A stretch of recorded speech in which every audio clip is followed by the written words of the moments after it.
Welcome back to the World Championship Series, where we now know our first place finisher here in Group H, and it is Grubby, and he's on the line with us. Hello, Grubby. Hello, James. Hi. How are you doing? Mixed feelings. Mixed feelings. I'm pretty baffled actually that I made it through the group in such a fashion. I can't remember the last time I did 4-0 and then in such a difficult group.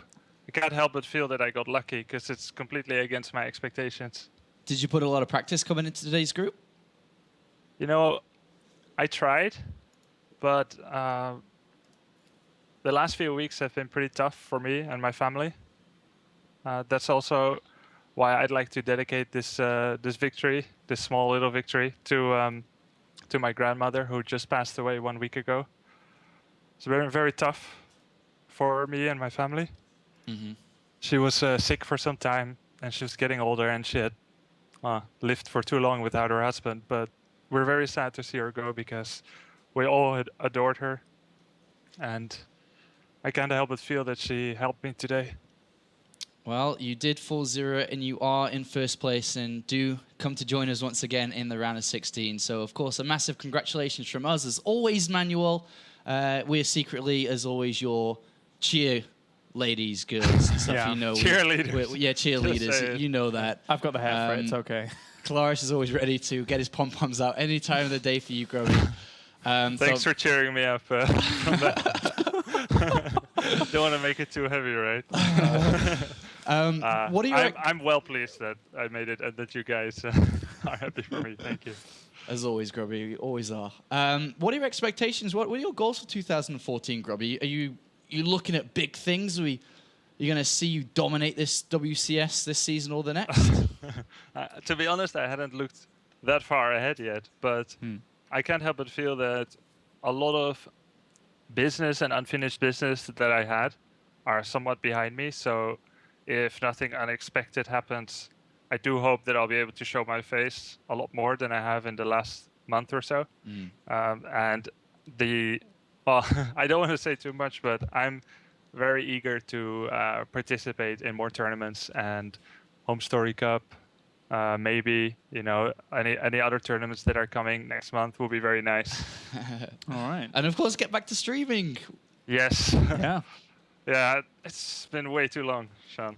I know it's been a little bit. It's been a little bit. When are you looking to get back into streaming? Are you going to do any before Home Story Cup or the round of 16? Tomorrow. I'm going to start streaming tomorrow. Why not? Okay. Yeah. Excellent. Okay. Well, I'm going to be watching. And I definitely won't be sarcastic in your chat again. He almost took my mod away one time. Did he? I love English humor. So. All right. Well, that pretty much wraps things up here, Manuel. Is there any more things that you'd like to say before we let you go?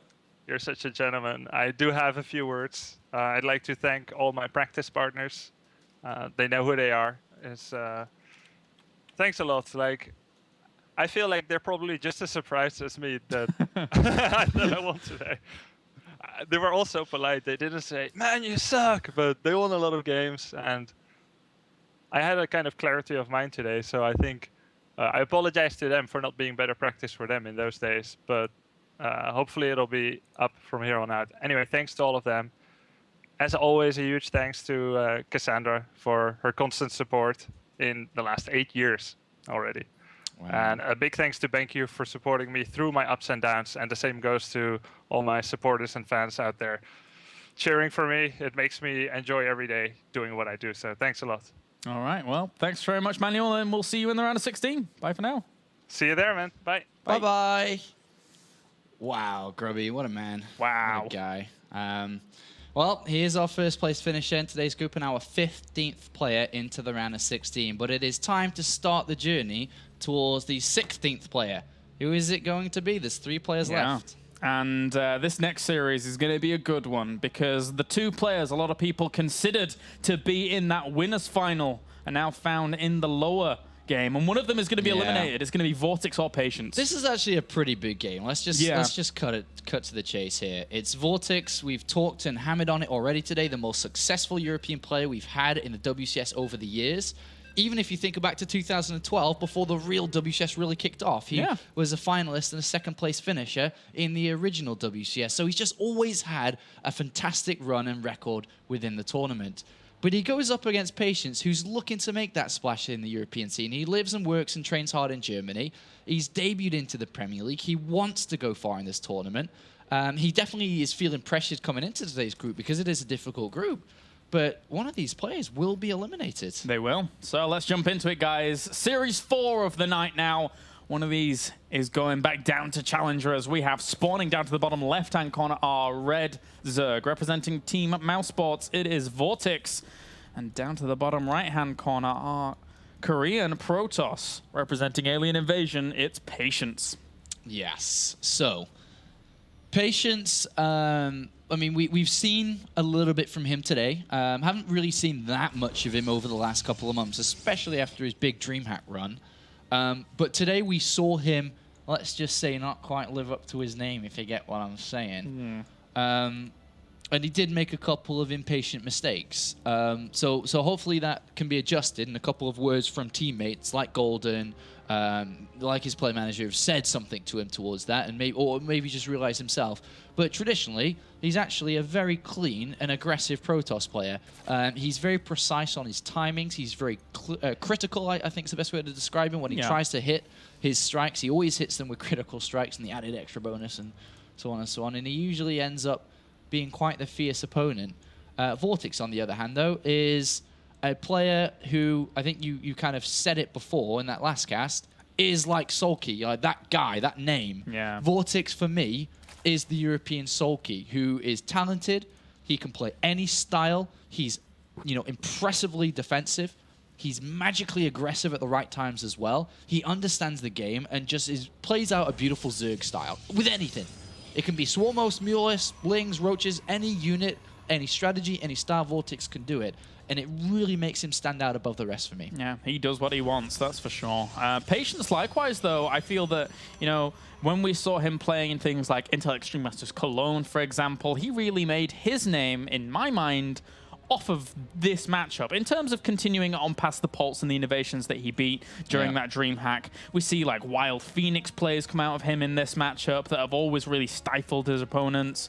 So he has a lot of tools under his belt as well. So I think that this is going to be a really, really good series, really, really dynamic, really, really diverse. Yeah, I mean, for quite a few people, this was meant to be the winner's game. So, it's definitely a really good series that should at least unfold from this point on. Patience has opened up with the same build that Grubby used every single time against Tefl Just, which is that Nexus and then this gateway coming down here. And VortiX knows about it indirectly through the Overlord Scout. He saw the gases being added on at that time, and they would have been later if it was for a forge that would have been implemented in. So he knows what he's playing against, a greedy opening, and has decided to open up for a fast third of his own here, which kind of balances it out a little bit. But still, with Chrono Boost into that Zealot there, whether that be for the wall block off or to be aggressive, maybe it's just to deflect these two Lings. Yeah, this poor Probes are still under a little bit of threat now, unfortunately for them. They're having to scramble around and get to the safety of this Zealot, which will push them away. But at least these Zerglings now can just run into the main and get full information as to everything that's going on. Sees, for example, that there's not really much Chrono Boost left on the Nexus and things like that. Yeah, I mean, this is a good scout overall and good annoyance. Yeah. The income is not as ideal as it would have been if this wasn't the case. He might even get a No, okay, with that one, call there. Save to the rescue. Yeah, Hooray. and he gets out with him. Wow. I mean, this guy, I love everything he does. I'm a big VortiX fan. He knows it as well. Having spoke to him earlier today as well, he said he actually wasn't that confident in today's group, which is the case a little bit. Because he did say that a lot of his success recently was off the back of Zerg versus Terran, and, well, there's no Terrans in today's group. So he was a little bit nervous, which I'll keep secret between us all. Me, you, and 20,000 odd other people. So Zealot pressure at the front here, which may force a couple of additional units, as they are, 4 additional Lings. But a Forge and double gateways coming down. At the moment, this is pushing towards an expansion. He should be obviously getting +1 attack here, and it does look like he wants the Forge down to be able to build cannons to protect a third, which, by the way, VortiX has an Overlord on already. Like, really, really fast there, so can start to react a little bit from this. And that's kind of the go-to that normally VortiX does, right? He will react very quickly off the back of a third, and he will get aggressive if he sees an opportunity. This probe is already down there for a quick third. And throws the Roach Warren down immediately, just by seeing the probe. Like, no waiting for confirmation, immediately slaps it down. This is before Zergling speed. He's going to build Roaches to kill the Zealots and Sentries and the Cannons, and hopefully stop the Nexus before it completes and before we see a Photon Overcharge used. An incredibly aggressive choice here from VortiX to rush out these units. And let's see if it pays off for him here, because if this doesn't, then he is without Zergling speed. He is going to cut his drones a little bit to build these units by the looks of it. Yeah, well, there's the extra Overlords now on the way, freeing up some suppliers. This probe goes back down, needs to start making cannons, walls, whatever it may be here to try and hold off against this. Interesting choice for the gateway positioning to start things off. And right at the back. Interesting from VortiX, though. I mean, as much and as fast as he got the Roach Warren down, we didn't really see him utilize it as well as he could have. Like, he built the Roach Warren, but he didn't really build any Roaches from it. And doesn't really have enough opportunity to do so. Yeah. Is Patience actually going to get aggressive here? I mean, he's got 8 gateways across this. So that is nice. I mean, he hasn't rushed out his +1. He hasn't looked to a Twilight Council and isn't looking towards Blink Stalkers and stuff. So yeah, he is going to move out, and it is going to be a nice little attack with a $400 dummy, I suppose you can say. And VortiX sees this. If only he built those Roaches at the right time, you know, he would have been a bit better off. And he is going to get surprised by this. And if the third is picked off or critical damage has been hit by this and then the recall out, he will find himself in trouble. A few force fields trying to seal those in. They get the Zealot and then dart right on out to the Zerglings. At least, I mean, Zergling speed's on the way and Roach speed's on the way. He needs to turn on his last gateway as well. Losing the shields on that Mothership core really doesn't help the issue here, but he has a lot of space control in those sentries. And again, 8 gateways is a lot of pressure. Oh. Preemptive force fields. Yeah, the next 4 were better. Ooh. Yeah, needs to get those sentries away from the Roaches, but unfortunately they're stuck against the Stalkers as well. The Mothership core fell during all of that, so that was good focus fire from VortiX, but he's not out of the woods just yet. Not yet, and this is a good attack with that +1, remember. Drones dying off during all of this pursual, as he has more sentries coming in. He's going to have a few more force fields against all of this, and he can cut reinforcements off from the 2 Nexus up above that, and he has so much firepower in these Stalkers. I think the VortiX might be okay, though. As much as that may be a wild call, I think he might be okay. Stabilizes, well, if those Zealots certainly don't get through, then he certainly will have a bit of a better time getting on top of those Stalkers. Yeah, I guess not. Maybe I was a little bit too too ambitious with his Roach defense here. He's going to get pushed back to 2 bases here. Yeah, 13 Roaches with all of this, and again, he's lost 16 workers, so his economy is crippled. This is going to be still difficult. The force field, if he just puts them on that ramp, then he gets a free hatchery effectively. He's in a very good position right now, Patience. I mean, VortiX still has good economy from 2 bases, but I don't think he quite has the numbers, obviously, because Patience is continuing to add on, and there's a lot of Zealots now in this. Yeah, the only one disadvantage for Patience is that he doesn't have the recall ability out because he lost the Mothership core so early, and now he's just going to, you know, engage this as best he can with a few force fields on the right-hand side. Not really sealing too much out, but that's a nice force field there to deny any retreat out of some of those Roaches. Yeah, this is a good fight between both consistently, but it is Patience who edges out, and our Wonder Boy, our Wonder Kid, our Super Kid, our top European player is on the ropes with 1 game about to be eliminated. This is actually a little bit crazy. I mean, there's been many a time in the past couple of seasons where I've said that, hey, VortiX guys, he's going a long, long way. And he did. He went to like those round of 8s. Yeah. But there was never really those like round of 4s, the finals, for example, that we all expected for VortiX to get. Now being 1 game away from elimination in the round of 32 is a massive fall for this guy. Yeah, this is pretty crazy that this is happening here for him. And I'm sure that, as you know, everything that he thought coming into the group is unfolding a little bit here. Yeah. That he kind of is failing without a Terran in this group today. But he definitely has what it takes to pull this around and fight back for Europe here in Spain to advance on as the only Spanish player. But Patience is mentioned. You know, he's aggressive and he's not going to let this escape his claws really either. Yeah.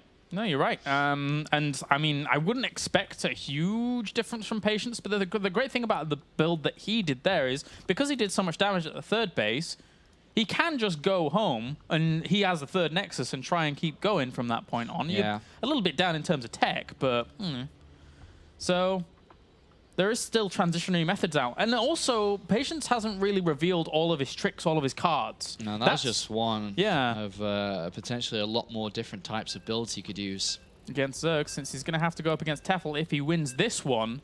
So... Yeah, I mean, just a slight little overdrone there for VortiX. If he was playing against the Blink +2 variation, which is, you know, more common to be seen, his drone count was okay, but this was faster, without +2, without Blink, hit sooner. He wasn't quite prepared for it, and his drone count and unit count wasn't quite set up properly. All right, so let's get into game number 2 now, as we have a very, very strong player currently on the verge of elimination here in WCS Europe. It's a bit of a tragedy for him if he goes out right now. It is Mao's VortiX. And down to the bottom left-hand corner, we have our blue Protoss looking to stage the upset here in essence, looking to knock his opponent out. It is Alien Invasion's Patience. And don't forget, at the end of today, we will be doing the group drawings for the round of 16. If you didn't know already, make sure other people know. Uh-oh. Because we're doing the group drawings. Yes, we are. It's going to be good. We get to find out who is against who in the round of 16. Yeah, Looking if forward you're to a that. player, you get to know who you're going to go up against today. Yes. And you can start your preparation. This probe. This probe. Where is he going? Checking the gold of all places for Well, he initial- could cannon rush. Yeah. So he's hidden his probe away from an overlord in the middle. He could cannon rush Yeah, that's true. if we see a forge come down, but not yet. Nope. Ooh, And gas coming in. That's nuts. That's not normal. that is truly not And normal. this You are is- right. I mean, does he cancel and just forget about it?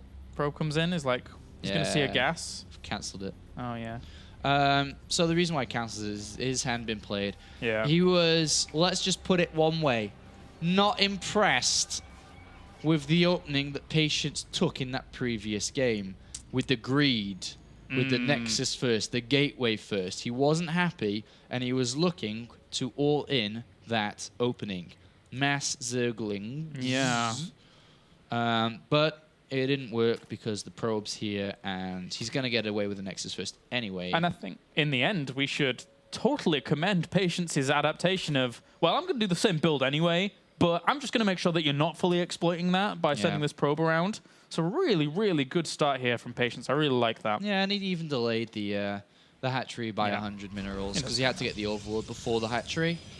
Forge is down, obviously. If you try the gateway now, those 4 lings would be a pain. And notice it's 4, not 2, like the previous game as well. So he is hoping he could try to get in there. But he can easily make this a wall-off and build the cannon behind it. Yeah. Should be fine against these 4 lings. And reroutes the Overlord, because after seeing the Forge, he kind of can anticipate everything that's going on in the main base for a while now. So no real need to be going in there. He'll just perch himself above the natural and keep an eye out there. Hey, wait, that probe stuck back in. I hate when it happens. At least he can't block the hatchery. It's the most annoying part. But he could cannon it, but there is an overlord going there. Ooh. Hello. The lings don't get into the other side. Oh, he is as well. Yeah. And... Oh, you little devil. Ooh. He kept out of range of that as it was moving across. You and little he will devil. spot. It might be spotted, though. Yeah. Another pro moving out for selling the story. Yeah, it's spotted. You're lucky there. If that overlord had stopped or changed path, Yeah. he's going to let the pylon complete. He doesn't see the overlord, so this is a win for VortiX because he can now get over there in time. 4 lings should be enough. Where are the 4? 2 were moving around in the middle. One's going... Oh, this is actually cutting it close. Yeah, it's very close. The Queen is coming across as well. Oh, I think he might be able to force this cannon rush in. Yeah. Nice, blocked. Good Ooh, block. The lings were a little bit too far away. Yeah, that block there as well, denying those 2 on top of that cannon. I mean, this cannon is going to finish, and it's going to get those kills. Yeah, he's going to go for it. He Yeah. knows there's only 4 lings. All right, then. Cancel that one. First cannon's finished. Oh, Starts working. man. Uh-oh. If this actually happens, VortiX is... He could be saying goodbye. Oh. dear. That's sad. That's so dear me. That's sad. That is not a good start for the Spanish player. Like, all this happened while Patience is just up and running with his economy off these double nexus. Look at all the chrono boost he has. He could just, you know, rise his probe count incredibly here. This is so bad. And it's not like it was the biggest of investments over here for Patience, considering his economy was already quite fueled up on these two bases during all of this. What is that structure going to be? Stargate. All right, so... I love that. So Stargate following up here could be an Oracle to do more damage. It could be a Phoenix. I wonder if it is an Oracle. Oracles have become more popular recently. They're more in fashion. To be able to get 2 of them for drone damage, queen kills, and also to be able to help your 3rd. It could be regular Phoenix play as well. Yeah, I think wherever he picks, it's such a nice choice considering how far out this 3rd is now, right? And there's going to be a little bit of a slower creep spread from there because it just hatches a little bit slower. So it's going to be hard for Queens to ever remobilize and get down there. But he has spotted it at least, which is a nice start here for VortiX off the back of everything that's happened. And he sees the Oracle being chrono boosted out. Yeah, looks like Patience has got the 2014 outfit ready to rock. So it is going to be an Oracle. And usually the Oracle will do damage into the drone line more so than Queens. It can kill a single Queen, by the way, 1-on-1. But obviously main to natural, the Queen can come help, and also the Spores coming up. So it will most likely be just tickling into the drone lines a little bit. And also a second one to help as well. And also probably be expecting a 3rd off the back of this, usually, is the way that this happens. Oh, Void Ray. Yeah. I wonder if we see a heavy Void Ray style. I've been missing that recently. Yeah, it's nice to watch at least. The 4 gateways like this to take the 3rd into the 2nd and 3rd Stargate for mass Void Rays. Yeah. I like that style. Yeah, it's pretty cool. I think people like Targa showed us very good ways of trying to shut that down with like a lot of Queen style, etc. But still, it's very, very formidable with Void Rays and a lot of sentries. You can do a lot of damage. Oracle hasn't been able to do too much yet. Yeah. Just skirting around, really not doing much. 1 drone kill so far. Yeah, and this is okay. I mean, the economy isn't the best for VortiX because he has built so many Spores. And the cannon's going to get cleaned up now, but Zealots get warped in to try and prevent that. Oh. Well, I suppose you could do that. It's just a single Void Ray. I guess just claim the 3rd in the end. Single Void Ray, and then the Twilight Council, which has been thrown inside the main base here. So we could be seeing the +2 and Blink come from the back of this, and we also could see quite a high gateway count again from him. Wow, Zealot's trying to find the way home during all of this. He started +1R, but then stopped, so yeah, he's gone +2. Now the Roaches will clean up these pylons, which is nice. Patience almost at supply block point, which actually hasn't started any other pylons, but that Nexus will finish up in a bit, so that's all right. And yeah. More sentries, a lot more sentries. Hydralisk Den is on its way. Yep. Oh man, I've messed up my game. What have you done? It's stuck on a weird angle. Were you in somebody's view? Oh. If you went to someone's vision, then it does that, and then it sticks around like that, and unfortunately, yeah. Sorry about that. Hydralisks are pretty good against this, though. Fair play. And I don't think the Hydralisk Den has been spotted only just now. So Hydraling's pretty good, and the drones aren't too high either. And the creep spread's pretty good against this kind of attack. Yeah. So I would say that VortiX has a lot of the tools to deal with this type of attack.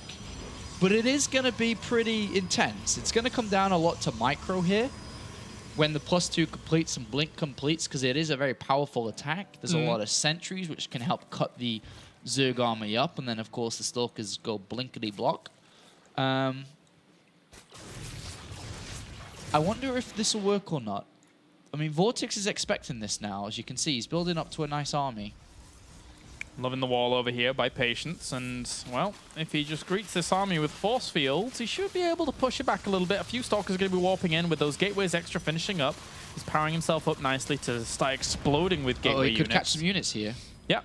And he does. Yeah, that's very nice. Just needs to pull the sentries back as well during all of this. And the Roaches on the left-hand side, though, causing Patience quite a bit of problems. VortiX is going to pull away for a second, as Patience does. This is a good attack. This is before +2 and Blink. This is actually ideal for VortiX. Hit him before the Protoss is ready. Uh-oh. Oh, if he could get that, that would be fantastic. But I don't think it's gonna. Oh, no, that completes too. A little bit unfortunate, but there's a lot of Hydras here. Those force fields have been wasted and used. And if you think about it, overall, VortiX is still climbing in supply throughout all of this while putting the pressure on Patience. So I think this is pretty good. I mean, he's got a lot of the right units to deal with this. If he'd have sacrificed maybe a few more units, he could have got that +2. But whoa, the blink forwards again. Patience, let's not make the same mistake twice, as he does incur quite a bit of damage from that. Got to be careful. Okay, the blink backwards was nice. +3 now on the way. You know, I feel like I'm watching MC play or something. Robotics facility thrown in. Obviously, that has been neglected throughout. His economy is pretty good overall. And VortiX may drone up a little bit more and probably take a 4th. Okay, he takes a 4th now because he is in pretty decent shape.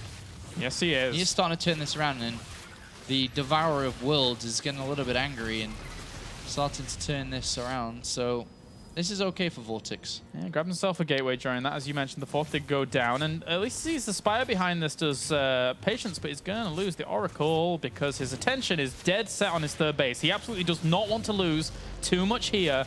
The gateway is kind of, unfortunately for him, not really working for him. And with double time warps before, he doesn't have a photon overcharge. Yeah, bit scary here. Losing 4 gateways during all of this is quite the blow. And Hydralisk just going to town over at this location.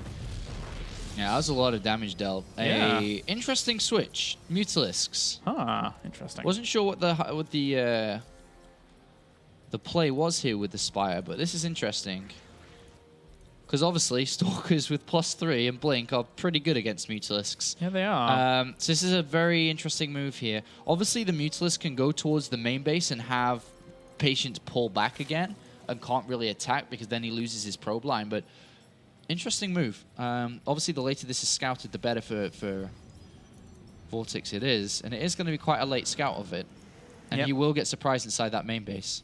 It's a little bit unfortunate for him. 3 more Mutalisks are on the way, and he's starting the air upgrades. Robo Bay going down is exactly what he doesn't really need 100% right now. Maybe against the Hydralisks at the front, but needs something a little bit more air-based against Mutalisks. Nice attack, but there is Blink Stalkers, and they are going to deal a lot of damage here. There's not too many of them, though. Yeah, they need to separate themselves up a little bit. Negate the damage from the Glaive Worms. All right, so how many... lost quite a few probes during all of that, gotta say. Good move here by VortiX, but how long... didn't really lose any Mutalisks either. Yeah. And then he's got his Ling Hydra on the right-hand side, ready to go into this 3rd, while the lot of Stalkers are in the main. Patience realizes, needs to pull back those sentries, though they're all at the front. Few force fields go down. Lings were trying to focus down on the Nexus, but it didn't really work out. He's in trouble inside the main with these Mutas. I mean, is he going to sacrifice them here? Realizing that this isn't the best way to play Mutas against these Stalkers. Yeah, especially with a Phoenix Light out now. But he's doing so much damage to the probes. 30 probes! Yeah, that's good. That's very good. With this Colossus coming out, can that really do a whole lot? I mean, he's going to have to go with, like, Colossus and Thermal Lance, and that's about it. Oh, poor Mutalisks. I mean, you don't need to do this. You don't need to do this, VortiX. You're going to lose them anyway, right? Through the middle. Oh, this is sad. I don't really know why he's doing this. Dun, dun, dun, dun, dun, if he escapes dun, dun, with them, I get they are regenerating, so he could poke in again, but... Yeah, they could go out as well now. Well, Stalkers are out of position. Leave! Run, VortiX! Now is your time! I mean, I guess he can keep his opponent's army in these 2 positions while he repositions his Hydras and Lings for a better attack. He may come down this left-hand side. The right-hand side is difficult with all the gateway placements, but the left-hand side is much better. And he is holding Patience's army there. What on earth? And now he can probably escape, or at least go into a probe line. He could just actually engage fully with these Hydralisks as well. I suppose he could use them to try and bring down the Colossus, which Colossus would be nice. are quite scary here, obviously. Bring it down, bring it down! Is he going to actually focus down the first one? Blink Stalkers go straight underneath those, though. Army supplies, 86 against 93. The Colossus survives. It needs to be pulled out of the range of those Hydralisks, and it does. Ooh, 13 Roaches and 16 Roaches. There are a couple of Immortals in this, and there were Hydras who donated at the end. Yeah. He could... I think it's now do or die for Patience, really. I think this is quite good for Patience. If he goes now, Keeps that Colossus alive, but then again, there's so many Stalkers. 24. Okay, There's a lot of Stalkers. They have +3. There's double Immortals and the Colossus alive. The Second Corruptors Colossus may as well. not even destroy the Colossus. Yeah, second Colossus just comes out with this. +3 weapons on those Stalkers. Is going to kill off those There's Corruptors drones. very fast. What are these drones doing? Are they in the army? I think he needs to fight. I think he knows he needs to fight. Yeah, he knows this is not the best of positions to be in. It looked quite good for a lot of this game, but Oh, patience. Is he actually going to pull back? He's looking for another angle, I no, guess. he has to attack. His economy's so hurt. This is his chance. This fight. Absolutely battered. 41 workers have died during all of this. Here come the drones as well. He's trying to swing around from the left-hand side to actually get on top of one of those Colossi. One of them falls with the Corruptors. The Stalkers aren't actually focusing them down. So as those Colossi fall, a lot of the firepower does in this army as well. And Patience is being pushed back with only Stalkers. Woo! Viva l'Español! That was a close one. That was a close call. More Stalkers still warping in for Patience. Yeah, that was pretty intense there. I actually was fearing a little bit for VortiX because that was hard. I mean, he pulled his drones to help him hold on, and he does. But now he's got the superior army. It's 15 Stalkers against Hydra, Ling, and Roach, which aren't going to cut it anymore. He needs higher damage output units, like the Immortals, the Sentries to help the Immortals, the Colossus. But, I mean, the gold base going down is not a big deal here. But VortiX is coming for a trap. Trap. Few Lings decide to run the wrong way. Yeah, the best trap ever. Best trap ever. You're right. VortiX, you know, from here on out, stabilizing pretty nicely. Yeah, he's in a very good position. Even if Colossus were made, there are still Corruptors. Yep. So it has to be still ground army for now. And with the Hydralisk having +2 attack and a Carapace upgrade in sheer numbers, it's obviously quite good. This is the latest Immortal push ever, unfortunately for him. Although it does have +3 Blink Stalkers, so that's quite nice as well. The Corruptor's a bit dead weight, unfortunately. Really not doing a whole lot. Patience is going to just continue on with the Immortal production, and from there on, try and break his opponent down slowly. Immortal and Stalker and +3 attack, that's all he's going to do. VortiX just needs a lot of numbers. Yep. That's kind of all he needs to do. Just build an army. Continue to build it. A lot of links coming in. Needs the wraparound. Yeah, needs the wraparound. That's right. And blinks back after one shot and runs away. He's just looking for a prime position to like force field things off. If he were to lure them back to this ramp, then force field some of that off. And Dark Shrine. Yeah, a very devious move here with the Dark Shrine. That would kind of imply that he can get enough time and money to bring them into the game. Yeah. Because VortiX is climbing in supply, as mentioning, which means he will be ready to attack soon himself. I do like the choice of the 4th location, at least. I mean, I don't know if it's actually ever going to get up and running, but at least he can now attack and defend down this avenue. Yeah, but VortiX is very comfortable with this army, as you can see. yeah. Completely maneuvering around it and sending a few Lings into that mineral line as well. Really kind of forcing Patience's hand. He does something or he loses a lot. And it's going to be forced. That one Immortal at the front gets killed off so fast by those Hydralisks. Really caught in a terrible spot. Second Immortal, well, third Immortal even, I should say, to join in with the 2 that are still alive. But losing those Immortals to this Hydralisk army and the Gateway units all dying off. VortiX, there you go. GG. Tying it up, keeping his hopes alive. Not an easy one there. And yeah, it keeps his hopes alive here. But only just. There's times in there where I thought he was in a lot of trouble. But it is game 3.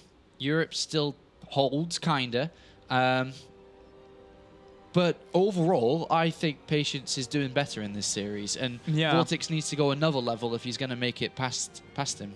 Yep, I think so as well. As we are waiting now to get into game at number 3. And it's looking down to the wire, but Patience has all the chops available to him to win this series. That's the thing. And then moving on, seeing what Tefel brought to the Grubby series and probably having played him quite a lot on ladder, you know, he could go all the way actually here. I think both right now do have quite a good chance against Tefel. Yeah. Whoever it is. Not to discount Tefel out in the decider match afterwards, but I definitely do like both of these chances, depending on whoever makes it through.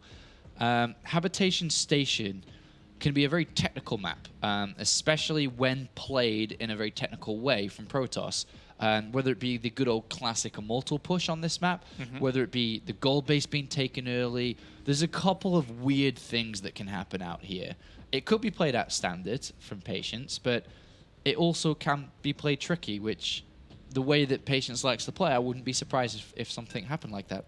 All right, well, countdown's begun for game number 3. One of these players in this match are eliminated and will have to fall down to Challenger, whilst one of them keeps their hopes alive to play against VortiX in the final series of the night. This is pretty big. I think he meant Tefl. That's a production. Tefl, that's the one. Good job. I wonder why he was shaking his head. Yeah. I was like, what? I think VortiX is going to step up. Yeah? You think it? Yes, I do. All right, I'll go the other side of the coin and go Patience, because why not? All right, let's get into it. Habitation Station, game number 3. As we have now spawning over on the right-hand side is our blue Protoss. It is Alien Invasion's Patience. And up to the top left-hand corner, we have our red Zerg representing Mousesports. It's VortiX. It's VortiX! What? VortiX! You have to win for the pride of Europe! He does.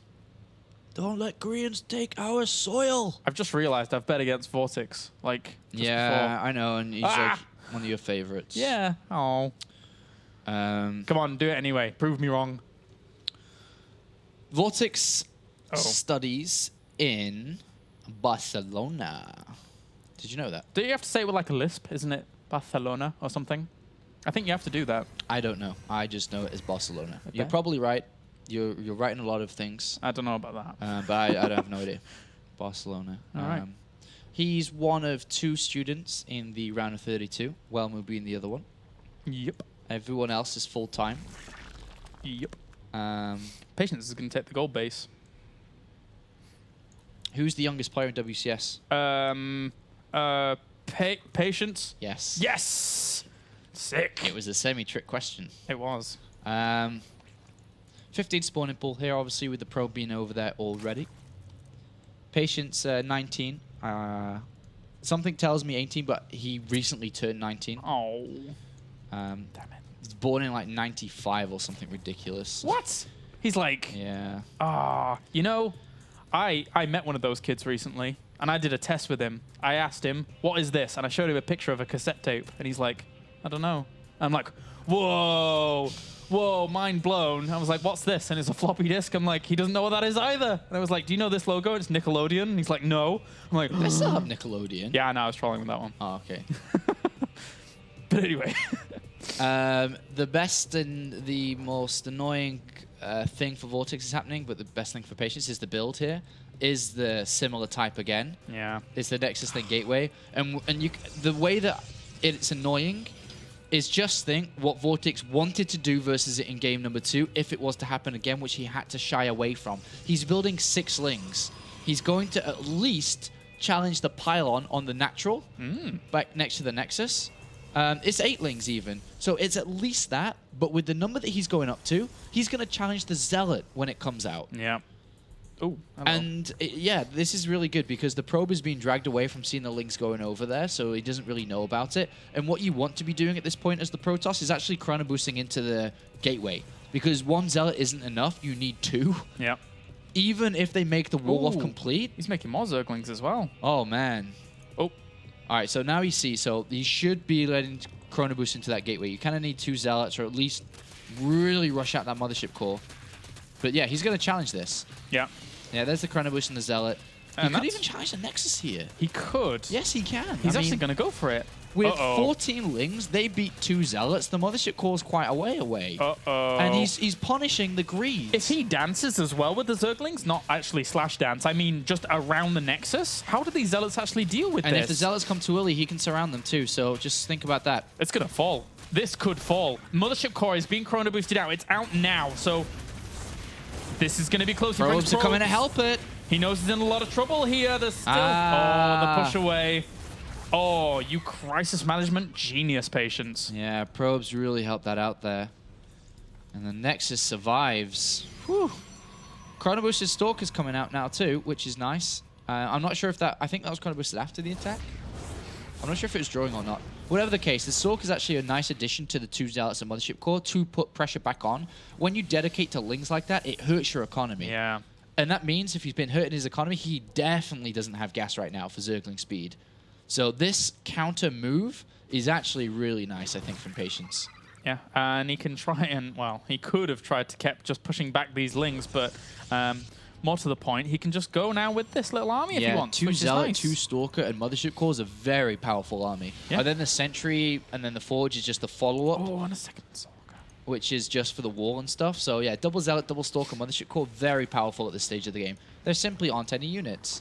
There's only 7 Zerglings, and he's supply capped Oh, no. at 46. Uh-oh. Okay. He could lose the Queen, the drones, the Lings, the Hatch. He could lose every... Well, maybe not the Hatch. He could lose a lot. He loses this whole position, basically. This is what a you're saying. big supply block. That Queen really needs to help out. This is good focus fire on the Mothership Core. Yeah. Eliminating that as a threat is good. That was a very good Queen pressure there. And little did Patience know that VortiX, his supply block actually helped him. Because he would have built a lot of units, but he didn't add on any additional ones because he was supply blocked. And then as it pushed away, he built more drones. Oh, that's so true. In a weird way, it actually helped him to be supply blocked there. Because now he's got more drones. Oh, the paradoxes. Oh. I mean, this is still there, so now he'll have to build units, but he didn't build unnecessary units before. Oh, he's back now.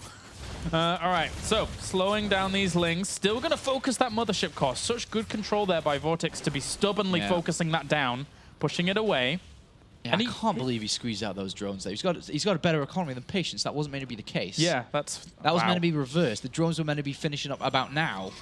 Oh, man, you got lucky there. Yeah. So the third is down, and... His Gateway's on the third, and he's sticking around for more Gateways.